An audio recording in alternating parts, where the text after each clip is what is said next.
Estamos de volta aqui, né? Lembrem que eu gosto de fazer essas aulas mais curtas para dar mais dinamismo, para a aula render mais, para que você possa assistir de repente no seu celular, enfim, para o vídeo não ficar muito pesado, você consiga absorver o máximo de conteúdo.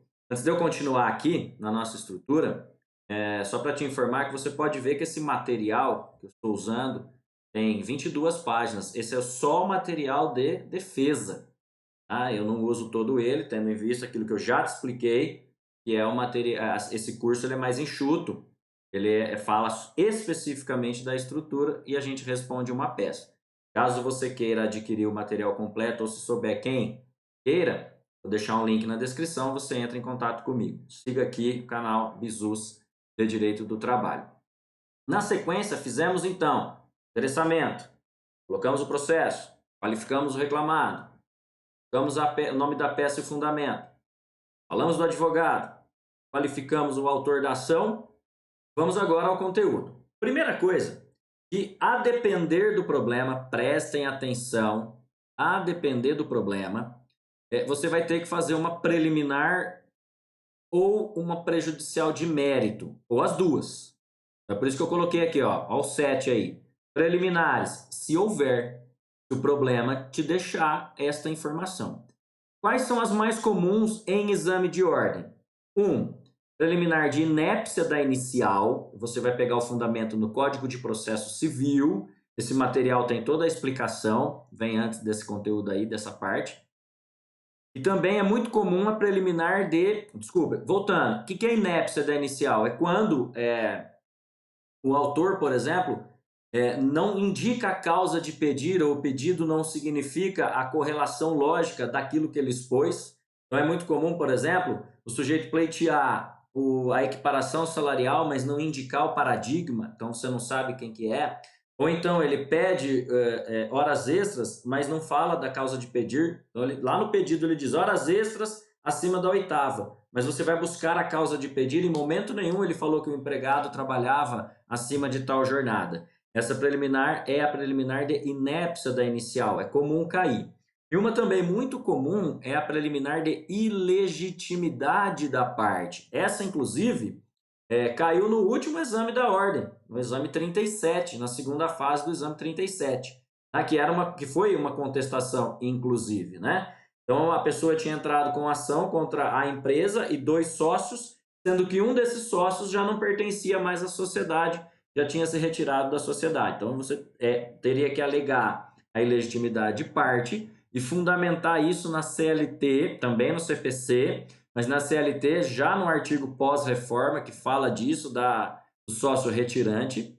Também o Código Civil também fala, poderia servir como um fundamento extra, e o Código de Processo Civil que fala da ilegitimidade de parte. Ficou claro? Então, aquela questão das condições da ação. Apesar do CPC não falar mais especificamente de condição da ação, essas duas aí seriam as mais comuns e eu fundamentaria também no Código de Processo Civil. Se você quiser saber mais sobre preliminares e prejudicial de mérito, aí sim eu recomendo que você estude por esse material.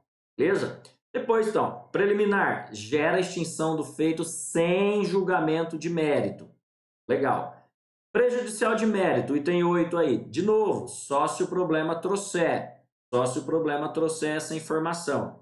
Quais são as mais comuns? E normalmente ele traz, tá? Quais são as mais comuns? Prescrição e decadência. E sem sombra de dúvida, disparado aí, campeão de audiência, é a prescrição.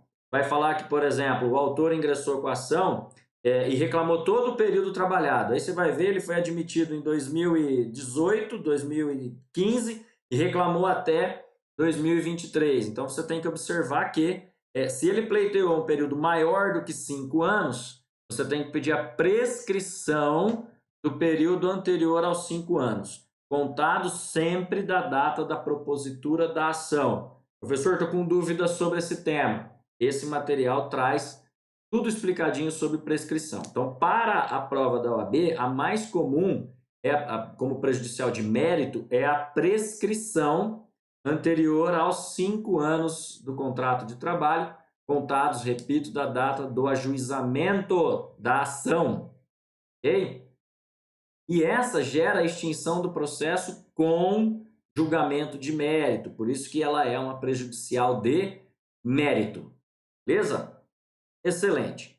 O próximo item da estrutura é o mérito, e aí você tem que contestar todos os itens alegados pelo reclamante. Não pode passar um, tem que alegar e contestar todos os itens postos, né, alegados pelo reclamante na inicial.